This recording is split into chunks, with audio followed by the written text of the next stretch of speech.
Russian forces launched massive air raids on the Ukrainian port city of Odesa.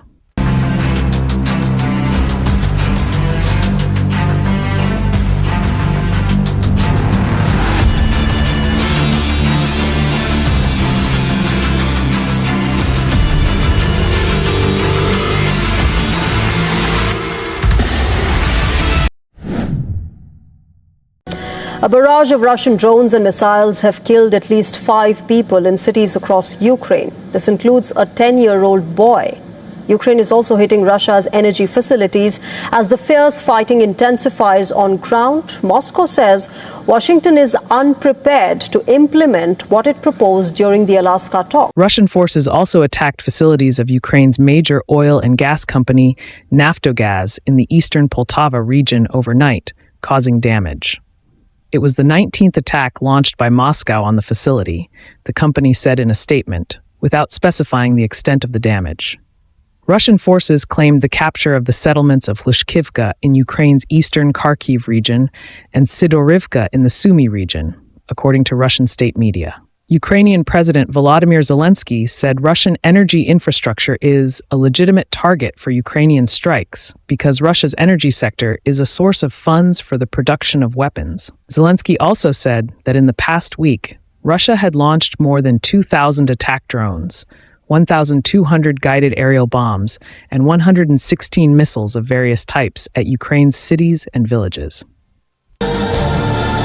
We first heard the sound of a Shahed drone and then the hit, then a second one. The gas pipe was ruptured and a car caught fire. It took about 5 to 7 minutes for the gas to dissipate. My car was also damaged.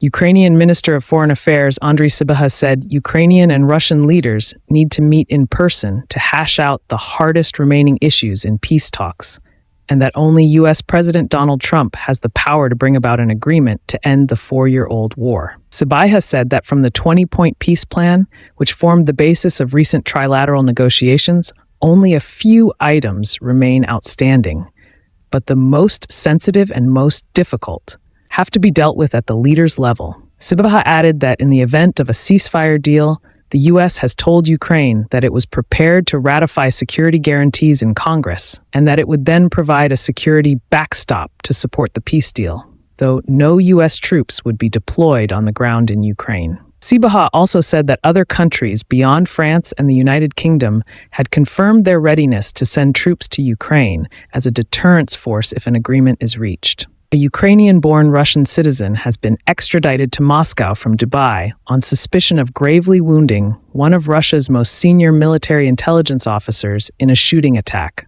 according to Russian security officials and investigators. Lieutenant General Vladimir Alexeyev has survived the attack.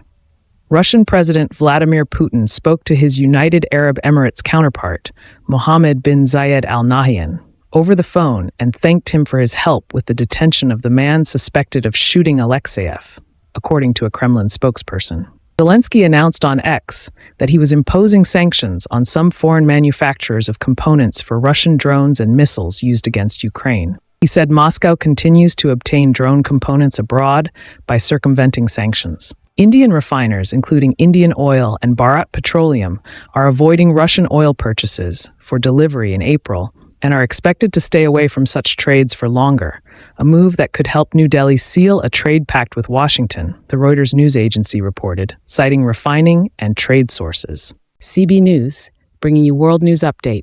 Thank you for watching.